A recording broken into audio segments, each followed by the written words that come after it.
Willpower is the ability to make good decisions, and you can only make so many good decisions over the course of the day. So if you walk around thinking, I'm just going to eat good 90% of the time and I'm going to indulge 10% of the time, that's a great idea, but how do you know which is the 90% and which is the 10%?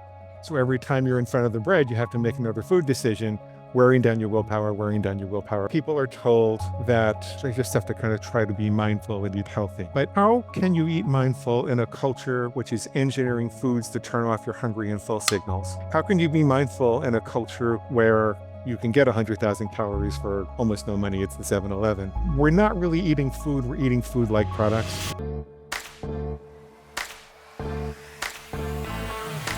Hey there, I'm Bria, and welcome to the Period Whisperer podcast. If you're over 35 and ready for real answers about your hormones, you're in the right place. Hit subscribe and stay with us. Well, hey there, sisters. Welcome back to the Period Whisperer podcast. Today, we are talking about something that so many women are dealing with, but not always saying out loud. And I think a lot of us have been dealing with this our whole lives. I think that feeling of being completely on track with your eating until suddenly you're not, or never feeling like you can get on top of things, or the late night snacking, the I'll just have one that turns into 10. I have been there. You know, that constant mental chatter around food that feels really exhausting and honestly a little defeating. And in perimenopause, this can feel, I think, even more confusing because you might be doing all the right things, but your body, your hunger, and your cravings feel like they've changed almost overnight. So you wonder, why can't I control this anymore? What's wrong with me? And here's what I want you to hear right now. This is not about willpower. And in today's episode, we're diving into a very different way of understanding overeating, binge eating, and what it actually takes to break free from what my guest calls food prison. And I'm very excited to ask about that. Dr. Glenn Livingston is a veteran psychologist who has spent decades researching binge eating and overeating. And I think in general, like researching all of these areas, including a self-funded study with over 40,000 participants. But what makes his work especially powerful is that this just isn't just professional, it's personal. Glenn has lived this, struggled with it, and found his own way out. And in this conversation, we're going to unpack what's really happening in the brain when it comes to cravings, why traditional approaches don't always work, and how to create a sense of control around food that actually lasts. We also talk about the role of hormones, of course, and we're going to add in some perimenopause talk and things like GLP-1 medications, how they fit into this in the bigger picture. But if you've ever felt stuck in a cycle with food, I think this episode is going to challenge the way you think about it in the best way possible. So let's get into it. Welcome, Glenn, to the Period Whisperer podcast. I am so excited to be here. I'm looking forward to it. Yeah. I'm so excited to have you here. I think we were chatting before the show. You have amazing energy, and I just think what you have created and how you help people is so awesome. I just have a lot of respect for it. So thank you. It's been a life's journey. It's Yeah. been a life journey. It was of a necessity. If you stop by the Woodbury Country Deli in the 90s and they were out of pop pizza and Pop-Tarts, I was the guy there before you. So You. yeah. Woodbury, where? Oh, I grew up in New York. It was on Long Island. That's okay. Yeah. In Long Island. Woodbury, New York. Okay, well, let's start there. Let's start a little bit of your personal journey. I know you've got a lot of personal experience with overeating, and I love this kind of term food prison that you use. So yeah, tell us a little bit about you and what ultimately helped you break free. Originally, I thought it was a superpower. I could eat 8,000, 10,000 calories in a day when I was a kid and not gain weight. I'm 6'4". I'm genetically a little bit lucky. You can't tell on the Zoom. I'm a little lucky genetically. I'm like modestly muscular without doing much about it. And so I had a really high metabolism, but I worked out for 2 or 3 hours a day. And I just ate whatever I wanted to as a teenager. Yeah. And even through college, I kind of sort of got away with that. But then when I was married, I got married at 22. Oh my gosh. And I can't believe I was so young to get married. And I was commuting 2 hours a day to go to school and see patients and come back each way. And then my wife wanted to talk to me and we were running a business and I just didn't have time to, work out for 2 minutes, not for 2 hours a day. Yeah. But I found that the eating had a life of its own. It's like I kind of lit a fire and I couldn't put it out. And I slowly but surely started to gain weight. And coming from a family of 17 psychotherapists, like my mom and my dad and my aunts and my uncles and my stepmom and my stepdad, and Wow. that, yeah, the joke was that if something broke in the house, we all asked it how it feels, and nobody could fix it. Um, but when you have a hammer, everything looks like a nail, and so I assumed the answer must be something to do with depth psychology. Like if I could fix the hole in my heart, then I would stop trying to fill the hole in my stomach. And this is the prevailing notion in our culture, that we're eating to Feel- fill ourselves up or to numb out, or to get away from certain feelings. And there's some truth to that, but it's not the primary factor. I want to come back to that later. That's very important, Okay. especially during a time when you're very hormonal and emotions are stronger. It's really simple to understand better. But long story short, I was simultaneously consulting for Big Food. I was on the wrong side of the war, Big Food and Big Pharma, and I was helping to sell, sugar and hyper palatable concentrated forms of starch and sugar and fat and excitotoxins. And I knew that it was all, I gradually figured out it was all engineered to hit the bliss point in your reptilian brain without the nutrition to make you feel satisfied. But I didn't really put together what that meant, because later on, when I was about 40 and I finally figured this out, if you think about it, the reptilian brain, the seat of the, you know, survival drive, feast or famine, fight or flight, Okay. um, basically, let this represent the brainstem. It lives in the brainstem. And when it looks at something in the environment, it's saying, do I eat it? Do I mate with it? Or do I kill it? It's like a bad college drinking game, eat, mate, or kill. And Really what our reptilian brain is asking at all times. Do I that's basically that's where we live. I mean, no matter what a proper, respectable person you are, this thing is thinking eat, mate, or kill. The mammalian brain sits on top of that and says, wait a minute, before you eat, mate, or kill that thing, what impact is that going to have on the people that you love, on your connections, on your tribe? And then the neocortex says, well, before you eat, mate, or kill that thing, what impact does that have on your long-term goals? But this thing here, it has the capacity to push the mammalian and neocortex out of the way when it perceives there to be an emergency. And in primitive times, when all of this evolved, um, by the way, most of this doesn't make a difference whether you believe in evolution or not. I happen to. Um, but when all of this evolved, food was an emergency. Like food was not an abundant resource. Just, you could not walk down to the 7-Eleven and get 100,000 calories for $100, right? You just couldn't do it. Yeah. And then go across the street and do it again. And so we live in this enormously tempting environment that we're not designed for. And these companies know how to push the evolutionary buttons. What really, in terms of my personal journey, what hit me at that point was that, wait a minute, love doesn't live down here. Love is up here, right? But the reptilian brain and everything that these compounds were designed to stimulate is really down here. So how am I going to love myself thin when this thing has nothing to do with love? This thing has to do with survival. Um, and so I'll make this a little bit shorter than it really could be. Um, After a long journey, seeing all of the best psychotherapists and psychiatrists, and going to Oru's Anonymous and having a spiritual awakening and crying and screaming and confessing all my sins, which all made me a better person. It all made me, I think, a more lovable, soulful, compassionate person. It made me hate myself less for the problem. And by the way, I was up to almost 300 pounds before I figured this all out. It didn't help. It didn't help. I would get a little thinner and a lot fatter, a little thinner and a lot fatter, a little thinner and a lot fatter.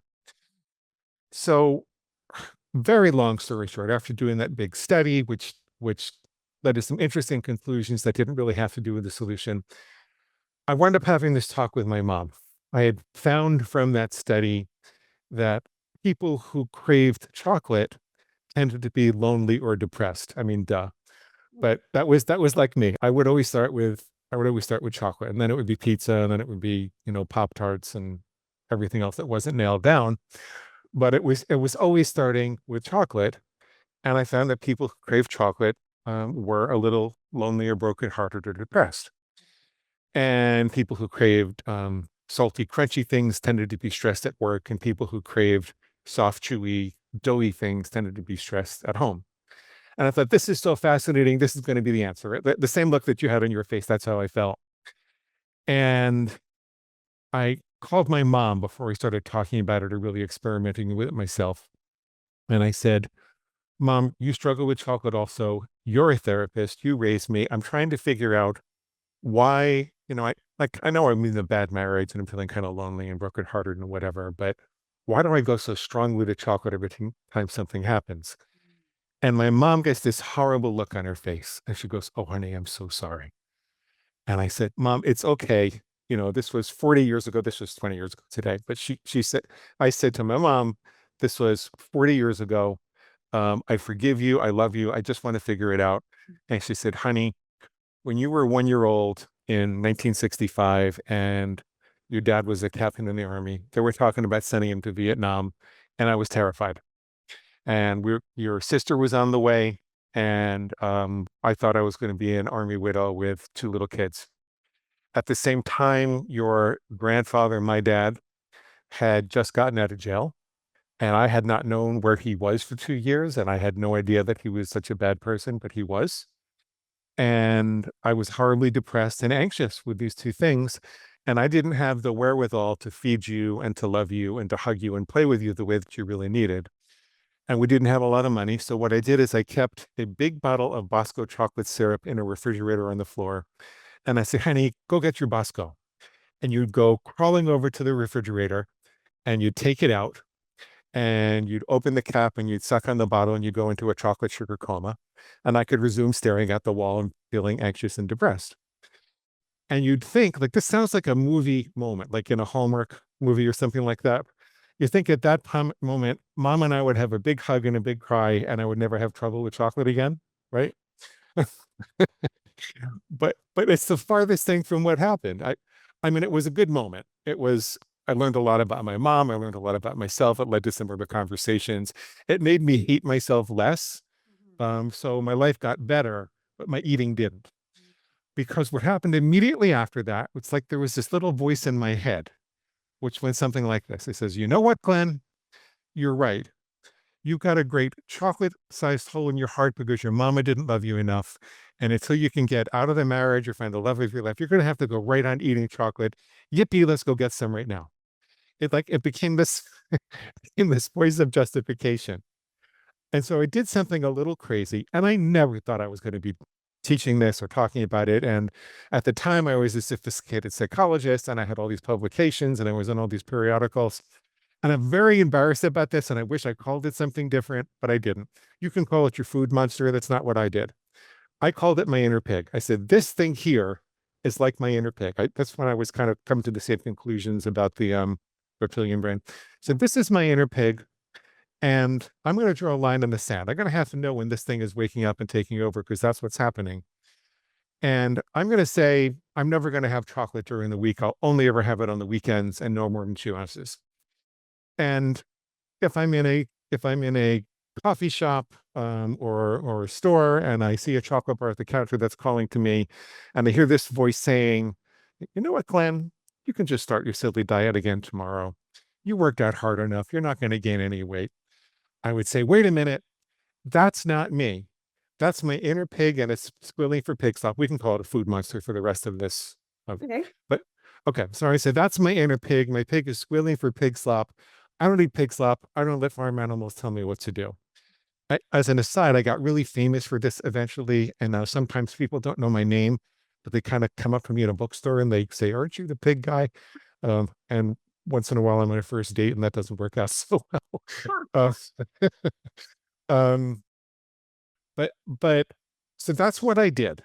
And what that did, it was not a miracle, but it was the beginning of the path to get better because it opened up a space between stimulus and response, between the trigger and the action, where I could get those extra microseconds to make a different choice. Sometimes I did, sometimes I didn't. What I did start to do when I had those microseconds was examine specifically what my food monster was saying. Like, for example, when it says it'll be just as easy to start tomorrow, the truth is that it won't, Mm. because the way the brain works by the principle of neuroplasticity, which says what fires together, wires together. So if I have a craving for chocolate and I say to myself, it'll be just as easy to start tomorrow, and then I eat the chocolate, I will have reinforced the thought and I will have reinforced the craving. So you can only ever use the present moment to be healthy. And if you're in a hole, you better stop digging. Yeah. See? So I call that a rational disputation. It's kind of an offshoot of cognitive behavioral therapy. But basically, you're fixing your thinking and taking away the excuses. And that's how I got better personally. It took me 8 years. It does not take 8 years anymore. But I journaled all the things my food master would say. I journaled why it was wrong. Slowly but surely, I realized I had no excuses and I started making better decisions. Pertinently, I also learned that I had to deal with the physiology at the same time. It wasn't enough to not have chocolate. I needed to get my fruit and vegetables in. I needed to have regular, reliable nutrition. I needed to get enough sleep. I needed to drink enough water. I needed to have some social connections, because in the absence of all that, your body is more likely to perceive an emergency. And that's when this thing has more power to push your rational brain out of the way. Um, so in a nutshell, that's what happened to me. I published the book. It got ridiculously famous, almost 2 million readers. I What's wound up, it called? Tell us what the book is called so that everyone can hear. Because now I'll- everyone's going to I'm gonna, I don't want to tell you the original name because I'm 8 books later. I want them to read the latest book first, which is called Defeat Your Cravings. If you really want the original one, I'll tell you that afterwards. Okay. Because the latest one is much better because it deals with the science and um, a lot of other factors. But Okay. that's how I get better. That's how I get better. So I feel like I need to recap. 'Cause first of all, love that story. It's so interesting. Let me just make sure I understand. So, we all have this reptilian brain, which is kind of that like very rudimentary, like survival, as you said, eat, mate, or kill kind of. Now we have these more rational brains that kind of come on top of it that think about it. Of course, we have this problem in our big food industry that is constantly appealing just to the reptile brain. So that's complex. Um, for you, you were saying most people, the primary reason is not that we eat something to fill a void in us. So for you, what, like, because it sounds like you were okay eating certain ways most of your life, and then that changed when your life changed. Like, what Yeah. was a driver for you? Well, okay. I look at binge eating as a bad habit, Okay. not necessarily something that's primarily driven by emotion, although that can be a trigger. Um, See, the best way I could describe the actual relationship to emotions is that if emotions are the fire, it's easier to build a fireplace than to put the fire out. So, when you feel emotional about something, this is a little side detour, and then I get back to your question. Yeah. When you feel very emotional about something, you're having a physiological response. Your blood pressure goes up a little bit, your heart might beat a little more, your respiration and perspiration go up. They're all measurable. And there are studies where we try to infer when people are feeling anxious, for example, and they're first done in animals, and then we give them a sugar reward when they feel anxious. You know that in those studies, we learn that those people as a whole, as against a control group, they tend to feel more anxious overall. So at the moment, it damps down the anxiety, but it's at the expense of training your body to feel more anxiety. So you think that the cheesecake is helping you deal with the depression or the anxiety, like you'll see in the Golden Girls, or maybe I'm dating myself by using that reference. I want. Um, but when you overload the digestive system, there is an anesthetic effect on the ability of the nervous system to conduct the emotions. So you quote unquote numb out for a little bit, Yeah. but not really. You're really training your body to have that reaction more and more frequently. Same thing with smoking. You feel like you're calming down, but yeah. Yeah. Yeah. So that's the biggest reason. It's like a two-way relationship. It's not just a one-way relationship. Okay. So your question was, what was the stressor? For me, it was getting married. For me, it was getting married. I was suddenly in a wildly different life. I was brought up as a spoiled, great neck kid. I had money, I had friends, I had plenty of things to do, I had a lot of free time. And suddenly I got married. I was running a business. Um, I was I was in graduate school. Um, in college, I was the smartest kid on the block. In graduate school, I was just another average Joe. And like PhD graduate school is really hard to get into. They do a lot of screening, and I often felt like the dumbest kid in the room. It was really tough. It was really tough. And I was tired because I was driving 2 hours in each direction. I also was not talking to my family because they didn't approve of my wife. And there were an awful lot of things going on. And this is part of what I think happens in perimenopause, by the way, is that people develop a set of patterns and coping mechanisms which work while their body's not adding this additional stress. But then when you enter perimenopause and, you know, you don't necessarily have the estrogen assistance in the signals of fullness, and, you're producing more ghrelin, and which these are the hunger and full hormones, and your body is more sensitive to rewards and you're more interested in sugar.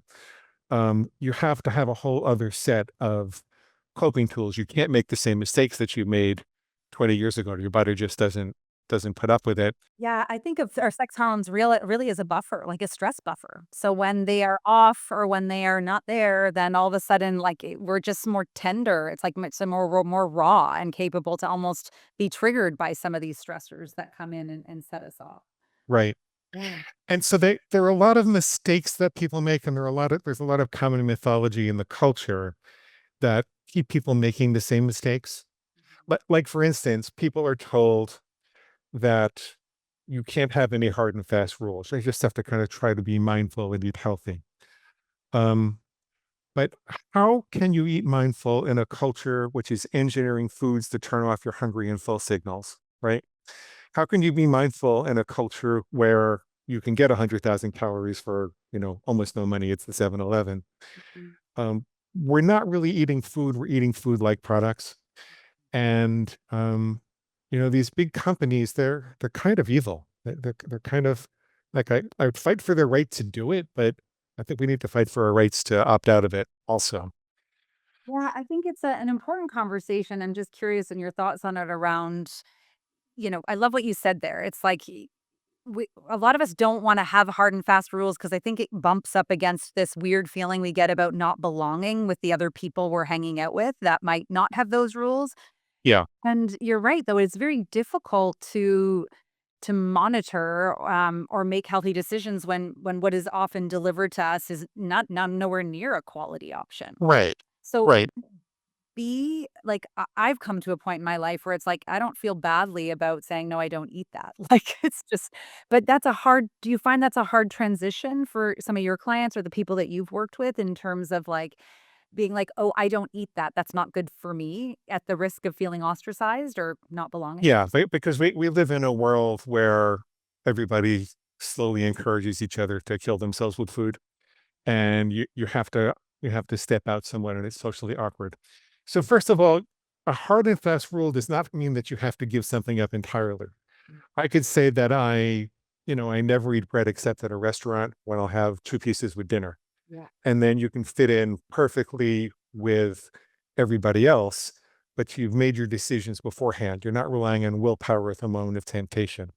Willpower is the ability to make good decisions, and you can only make so many good decisions over the course of the day. Yeah. So if you walk around thinking, I'm just going to eat good 90% of the time and I'm going to indulge 10% of the time, that's a great idea. But how do you know which is the 90% and which is the 10%?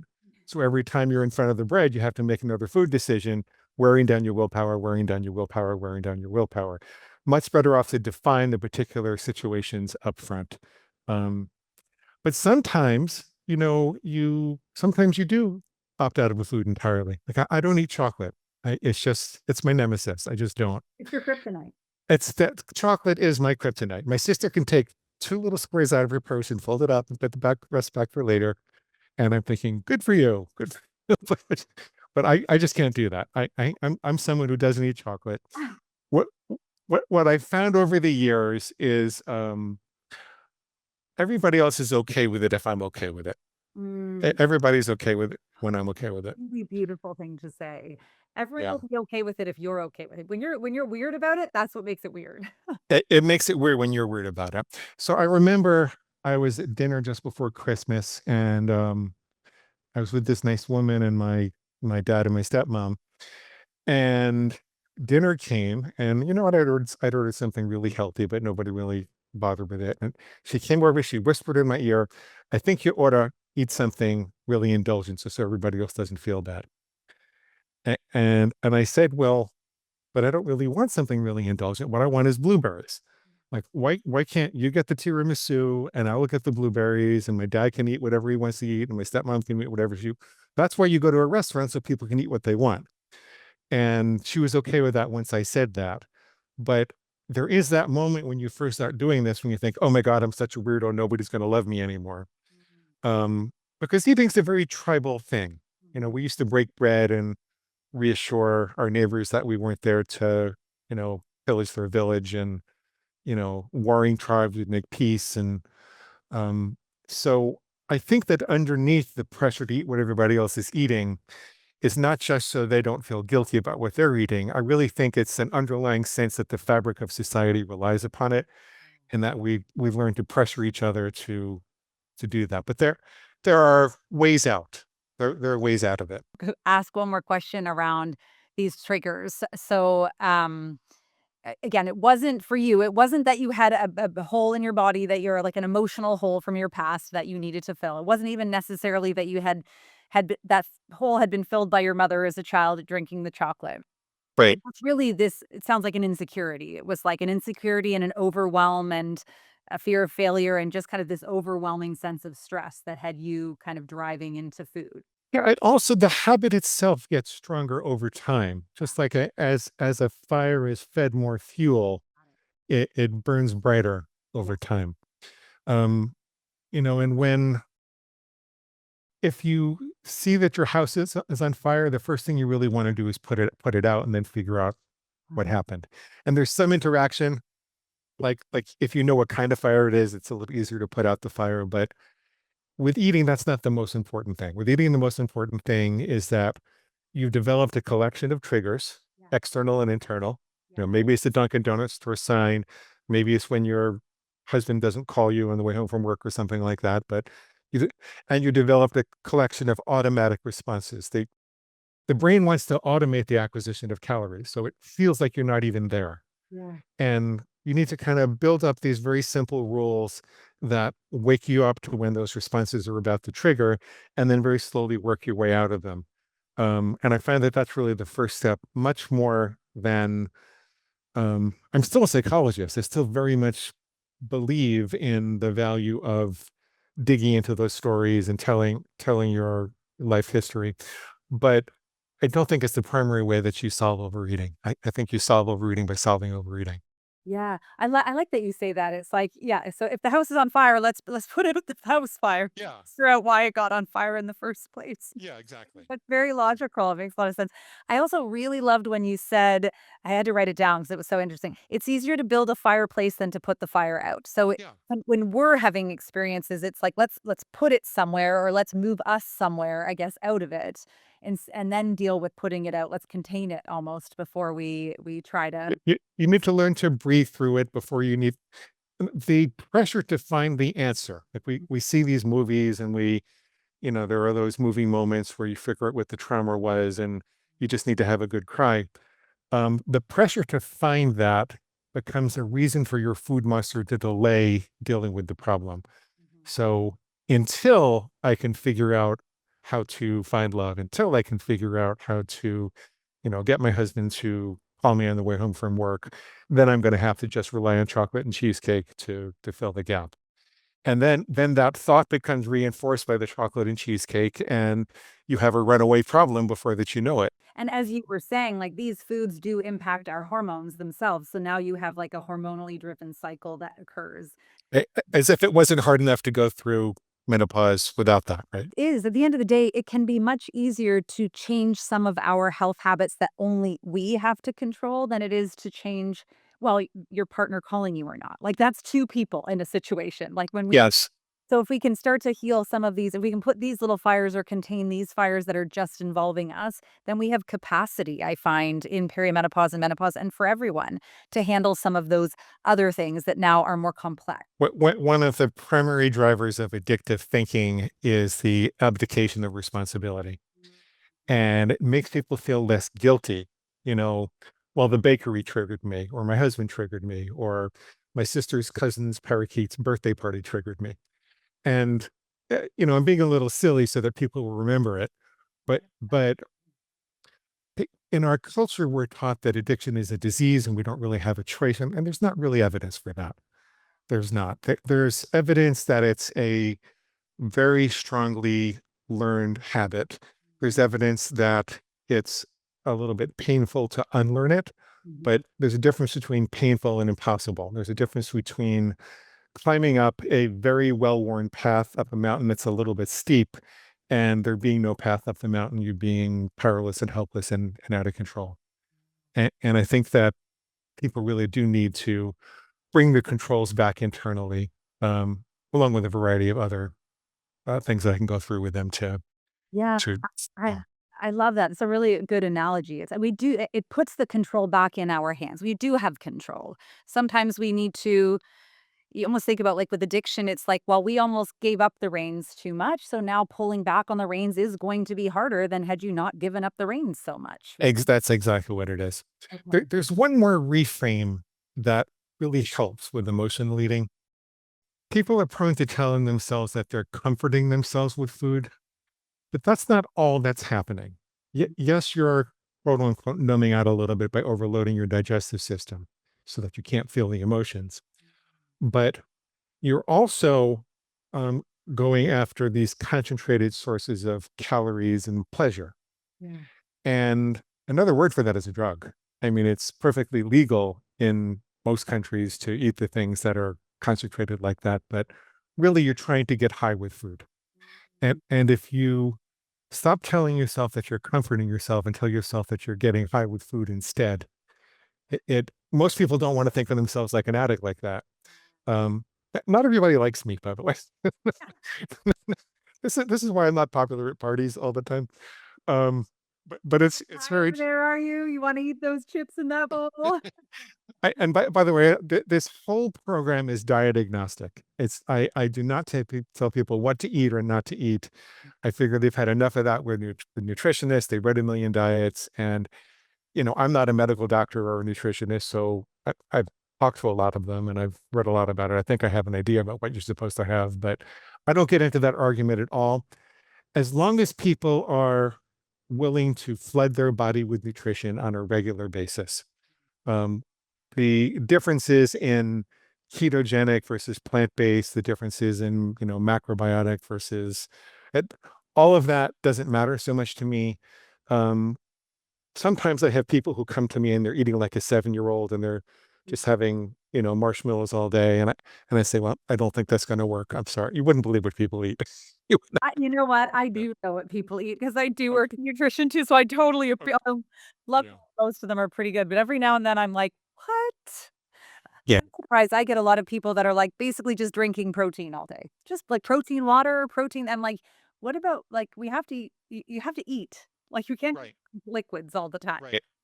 Yeah. And I find like one of the travel strategies people often use is to take protein bars and protein shakes and not really bother eating. Mhm. And I find more often than not that doesn't work. I try to get them to have at least one regular meal over the course of the day. Yeah. It makes a big difference. It really does. I totally agree. So you have I've and I heard you say, and I love this, like in order to keep our monster or our pig, in order basically to give them fewer avenues to lead or to come into play, we do want to start with basic foundations of health, like getting, appropriate sleep, eating appropriate meals, or like eating meals anyway, at least eating, has some healthy things, probably good functional movement, stress management. Like those are a key step in making sure that we're not just allowing our pig to just come in at any point in time. Yeah. Right. Yeah. And the crash dieting has to go. Yeah. Most people live on this feast and famine roller coaster. You know, it's Yeah. like, okay, I'm going to fast for 5 days and I'm just going to drink celery juice. And then all of a sudden they're going to go back and eat and they're starving, because if the brain thinks that it lives in an environment where famine is possible, then the moment that food is available, it's going to hoard it. And so people live by the dictum, when she was good, she was very, very good. But when she was bad, she was horrid. You know that, right? Yeah, I do. Eh, Yeah. And so the way out of that is that you make up for a binge with 2 weeks of normal eating, not with, 24 hours or 48 hours of fasting. Otherwise, you're perpetuating the problem and it just gets worse and worse and worse. So unless your doctor is saying that it's urgent that you lose weight for an operation or some other reason, Yeah. then I see the most consistent, most sustainable weight loss a little at a time. Yeah. Flood your body with nutrition at a slight caloric deficit if you want to lose weight. And Yeah. that translates to a pound or two per week, Yeah. maybe a little more the first week. Maybe closer to 2 for men. More often, I'd say half a pound to a pound and a half for women, but I agree, that's your healthy, sustainable weight loss, isn't it? Well, even the men that I've seen that have lost the most sustainable weight, it's been about a pound a week. I knew a guy who lost 500 pounds, and it was 5 pounds a month. Oh, that's incredible. That's an incredible Yeah. story. So if kind of like these foundations are step one, and then would step two be like creating these kind of rules from a calm place that you talk about, where we're looking at. Yeah. Mhm. Step two is um, creating one simple rule. One simple. People typically, if this is part of the feast and famine cycle or the crash dieting cycle, that they try to do everything right all at once, right? Yeah. And I'm going to be able to fit in that bathing suit by Friday. I have a really good friend who just got a new boyfriend. She's going to go meet him, and she's going crazy to look good by Friday. And I told her she looks great, just like she is. Anyway, um, take a simple rule that's a relatively low bar that you could and would meet time and again, regardless of whether you wake up without your mojo. Because, um, I'll give you an example. Like there's this truck driver, um, and he ate fast food 3 times a day. And he said, you know what? I can't stop doing that. I'm on the road all the time. But I tell you what, I won't go back for seconds. And so then what happens? It's a very doable plan for him. He's eating junk. There's no question he's eating junk, but he's eating less junk. And he looks at himself after that time and he doesn't feel out of control anymore. He says, well, I must care about myself. I'm not going back for round 2 and round 3. I must be someone who does have some control. What else does someone who has control do? Maybe I'm going to walk once around the diner before I go back to the truck each time. Um, and then you build a kind of positive momentum, which I find is almost impossible to get to when people start out of the gate with a really difficult plan. So, and it doesn't have to be a rule that makes you give anything up. You can have rules that just support mindfulness, like I'll always put my fork down between bites, or I'll take a deep breath halfway through the meal. You can do that kind of thing also. So that's very, very important. And often people will say, oh my God, Glenn, that's a miracle. I can't believe that. I never knew that before. And it's just a very simple, like a very simple tweak, but it makes a radical difference. So the question is, what could and would you do that wouldn't feel like such a burden? When I start people like this, by the end of the first month, we are usually at an 84% reduction in binge eating episodes. As long as they will do the rest of the things, like pausing when they hear their food master or their pig saying that it's time to break the rule, Yeah. you know? Yeah. Um, Because you it know, doesn't last that long, does it? Like, it's very uncomfortable when the pig comes to talk to you, but it really, if you can navigate like 3 minutes, it's usually gone. yeah, especially if you're taking care of yourself. Yeah. When there are legitimate biological urges, those can last longer. Okay. But that might be a signal that you're not taking good enough care of yourself. And you you fix that kind of thing upstream much more so than at the moment of impulse. Um, there was a Roman philosopher named Publius Cyrus, and he said rivers are easier to cross upstream. And so what that looks like is maybe you skipped a meal before, or maybe you didn't have your greens yesterday, or maybe you didn't drink your water today. And you kind of make a list of those things and you check them off. Like it might help to have an index card and just check them off every day. Yeah. And it sounds so simple, but you've crossed the river upstream then, and you're not dealing with this emergency when it happens. When the emergency does happen, here's what you do. Yeah. I was going to ask that You next. you breathe in for a count of 7. I'm not going to do it right now because it'll take a lot of time. But you breathe in for a count of 7 and breathe out for a count of 11. The term is a 7-11 breath. I got that from Lori Hammond. It's a long story where she is, but got that from Lori Hammond. What that does is it puts you more so in your parasympathetic nervous system. That's the part of the nervous system that says it's okay to rest and digest and strategize, right? It's okay to think there's no emergency. What's going on when it feels like an emergency is the sympathetic nervous system is revved up. And it says, oh my God, there's a hungry bear chasing us. We have to run as fast as we can. We need to do something. We need food. We need water. We need sleep. We have to get resources wherever we can get them. What's the easiest place to get survival resources? It's the brain thinks in a Hershey's bar or a bag of Doritos. Yeah. And we did not have those on the savannah. That's a totally new thing for our environment. So you take a 7-11 breath, or sometimes 3 or 4 of them, and then you say, okay, now that I'm back in my right mind, why does my food master think that I should break my rule? Is any thought that suggests that you break the rule in any way, thought, feelings, impulses, that's your food master, that's not you by definition. Yeah. So why does it think that I should break the rule? She says, well, maybe it says, oh, your parents were heavy, your grandparents were heavy, it's genetic and you're doomed. Okay, that's what it says. It's going to usually give you a half truth with a bigger lie. Mm. Then you say, well, what's the half truth and what's the bigger lie? You don't have to prove it wrong entirely. You can admit this part of it that's true. Yeah. But what's the bigger lie? In that particular example, the half truth is that it is a lot harder for people with a genetic history of obesity to stay thin. But hard is not impossible. And more than half the variance is accounted for by diet and lifestyle. So half truth, the bigger lie is that you should just give up. Also, if you have a harder path to row, does that mean you should stop rowing? Right? Does that mean you should just try to get as fat as possible because it's harder? Some people are tall, some people are short, some people are born with money, some people are born without. There are success stories across the spectrum. It goes along with responsibility taking and playing the cards that you have. So you do the rational refutation.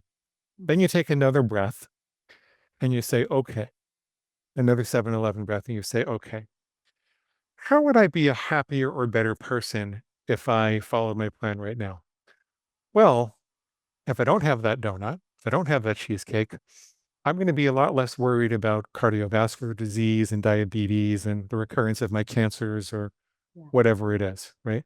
I'm going to feel better when I wake up in the morning. I'm going to fit into that dress on Friday.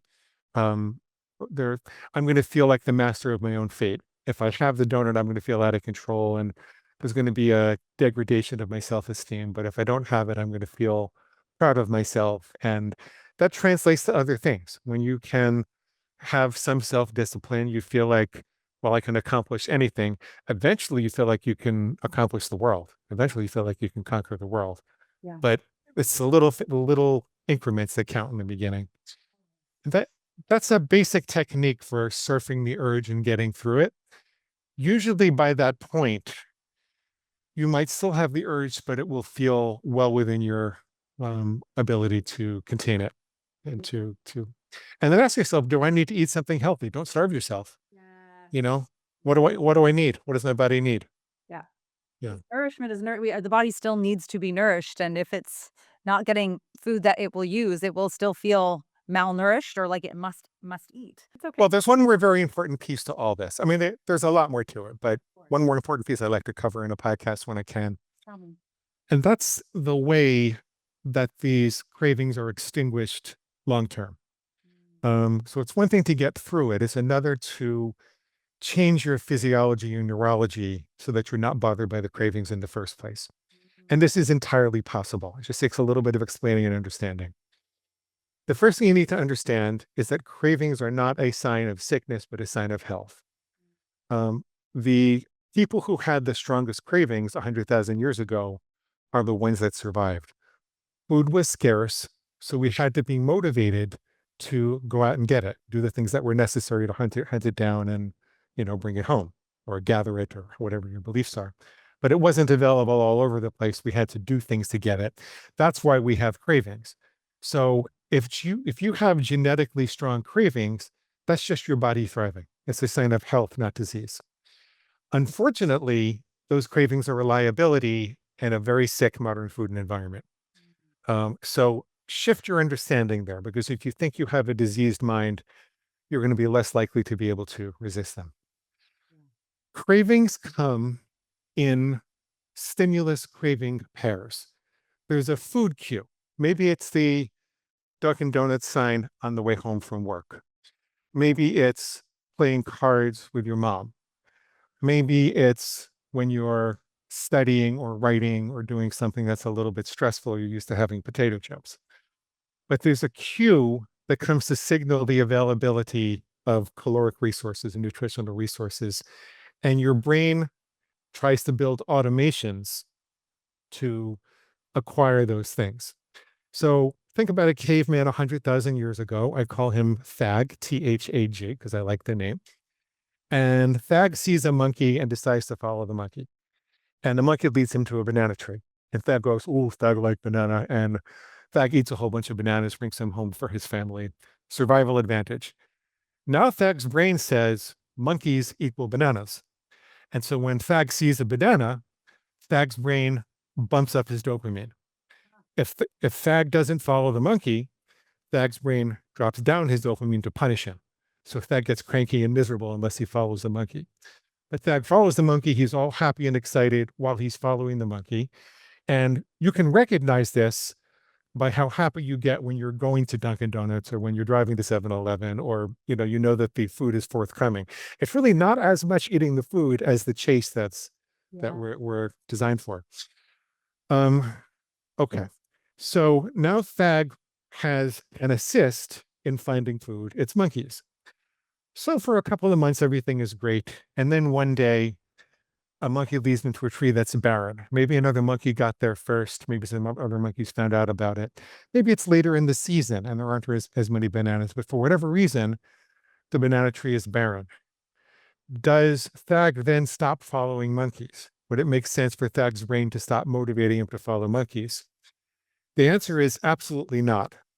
The answer is it makes sense for Thag's brain to get him to double down, because finding a monkey that leads to a banana tree 50% of the time is more valuable than having no monkeys at all in a scarce food environment, right? So our brains don't want to give up those signals once we found them.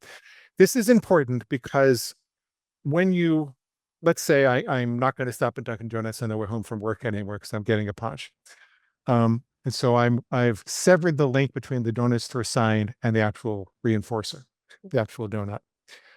Well, most people think that if I do that, my hardest day is going to be my first day. And then the second day be a little easier, but that's not how it works. There's a little bit of a diminution and then a real spike in cravings. I call that I use a little dirty word sometimes, but I won't say it. So where the heck is my donut? Spike. It's called an extinction burst in the behavioral literature, but you're saying, where are my donuts? Where are my donuts? Where are my donuts?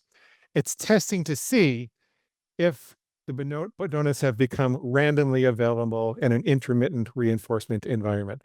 It's a fancy word for saying Sometimes they're there and sometimes they're not. Like sometimes the slot machine pays off and sometimes it doesn't. It's the most powerful reinforcement schedule in nature. And so that's why addiction is so hard to beat, is because there's this thing called an extinction burst. At this point, your pig will say, "Oh my God, this is torture. This is going to last forever. You can't deal with it." And so you'll go back, and what will you do? You'll randomly reinforce the stimulus again. You'll have that donut, and your brain will say, "See, I was right. I was right to throw up that really strong craving. I'm going to do it even stronger the next time you try to get out of this." So all you need to do here is nothing, nothing, no thing. Just No. let it die down, and then you will start to um, get to a point where the cravings are very low. And somewhere around the 25 to 30-day mark, there are going to be a couple of little spikes where the brain tries a little bit just to be sure. And then it's going to say, okay, this is a waste of energy. I don't want to waste this energy anymore. I'm going to label this connection as dormant. And as long as the Dunkin' Donuts store sign never leads to donuts again, then I'm not going to bother him with extra dopamine or too little dopamine if he doesn't follow the craving. That's how you kill a craving. Yeah. So be prepared like 25, 30 days in for inevitable like, oh, I've been good for so long. Like there's this little thing that can happen. But once we move through that point, then at least we're not like chemically through our brain being driven and being challenged. Right. Okay. Right. And also um, attack one or two food triggers at a time. Like don't try to attract them all at a time and focus on that for a month. During that month, take extraordinary care of yourself otherwise. Get an extra half hour of sleep, drink more water. Um, make sure you have some contact with friends and family. Do all the things we talked about in terms of and regular nutrition above everything. Just one little last piece of that, and then I'll slow down, anywhere you want to. Last thing that confuses people is that they forget that this extinction curve is stimulus specific. So in this example, I would have successfully extinguished the Dunkin' Donuts store sign as a generator of cravings for donuts. But if I then go to my mom's house and they're playing cards and there's a box of donuts there, and I always used to do that, but only maybe once a month, all of a sudden I might have an incredible craving for donuts. That's not because I failed to extinguish the craving. It's because I have not extinguished my mom's house as the stimulus for the craving. I did extinguish. And so you have to, on a practical basis, you got to make a list of the stimuli that really get to you and then extinguish them one by one. It's really about being very strategic, like stepping into being the CEO of your own body and deciding to be very strategic and like, how do we go from A to B and slowing down, I think, enough to do that is what it sounds like. That's what it's all about. Yeah, it's not rocket science. It's just having the perseverance to care for yourself, to believe that this is possible. I know we're almost at time, but I do want to just have like maybe 2 sentences, 3 sentences on your thoughts of, especially being that we're really talking about like binge eating. What have you noticed around GLP-1 medications coming into this conversation around overeating and food related? Is there anything, is it a helpful tool? Is it a crutch? Like, what are you noticing in that landscape of binge eating? Answer to that is both. And here's what I mean. There's nothing wrong with crutches. Like if you're hit by a car and your legs aren't working, you're going to need crutches while you go through physical therapy, right? Yeah. And so I think it's a miracle for some people because some people are so far gone that it seems almost impossible for them to get it. Now, I have to tell you, I have success with people who are 500 pounds overweight or, who've eaten like this for a lifetime, who are 65 years old and are telling me this is the first time they've eaten well in their life. So I don't want people to think that you really can be too far gone, but there are bigger mountains to climb, right? And to have an assist, I think is perfectly fine. It's a decision you make with your doctor, not with me, because I'm, not a medical doctor. That kind of Um, yeah. No, and there are, like, from a cardiological perspective, there are often some very strong benefits. Mm. What you have to watch out for is relying on the GLP-1 by itself without working on diet and lifestyle. Because medications wear off around the 4 or 5 year mark. And I mean, the doctor will switch you from medication to medication. Also, your diet and lifestyle work can influence the dosage that you need, which influences how much you have to pay for it, which influences the level of side effects that you might have to tolerate. Um, you want to be prepared for if you do have to come off. Most doctors keep people on for a very long time, if not indefinitely. I know we don't have years and years and years of research yet on that, but if you do need to come off, the research says that most people gain weight back 4 times as fast as if they were as if compared to as if they were dieting. So, and the reason for that is that most people are not working on the diet and lifestyle factors while they're doing it. So, it's just like everything out there. There's really is no wake up skinny pill. It seems like it's coming a little closer, but Yeah. yeah. So, It's something for nothing. You just don't. You've got to be the CEO and do the work, period. yeah. I mean, if you need a crutch, use a crutch, but go to physical therapy at the same time. I agree. I love that. Glenn, this has been so wonderful. I just love the way you think. I love the research you put behind it. I love the way, the metaphors that you use. I find it very digestible. So thank you so much for your time today. This has been incredible. Thank you. I can't help it. It's how my mind works. Well, it works well. It's very fascinating. For Thank anyone you. listening, where can they get your book? How do they get into your world? Where do you want them? So I've got a bunch of free things for people. So if you go to defeatyourcravings.com, defeatyourcravings.com, that's the book you should read, by the way. You'll be able to sign up to get a free copy of the book in Kindle, Nook, or PDF format. If you want the hardcover, softcover, or Audible, there's a traditional charge. I will also give you a set of food plan starter templates. So you get a sample of the kinds of rules you might consider to start with. Like I said, this is diet agnostic. So there's one for keto people, there's one for plant-based people, I love it. people that count calories, people that count points. And most importantly, I know you're probably sitting out there saying, why does Bria have a doctor with a pig inside of him on this call? This sounds really weird. I Doing I good. Ah, I want you to hear how that works in practice. So I recorded a whole bunch of coaching sessions, full-length coaching sessions. They're all free. All this is free. And if you go to defeatyourcravings.com, sign up for the reader bonus list, and you'll get a free copy of the book and a free copy of the food plans and a free copy of the recorded coaching sessions. Defeatyourcravings.com. I've got it all in the show notes. Glenn, thank you so much. Thanks for what you do. Thank you for how you do it and just the impact that you're having in this world. I appreciate you. Thank you, dear. Thank you so much. All right, sisters. Really awesome tools today. Go check out Glenn and his links that I put down in the show notes and be more in your life and not just less on a scale. We'll catch you in the next episode. If you're 35 plus and ready to stop guessing, start understanding your hormones, and feel your absolute best, hit subscribe. That's what we do here.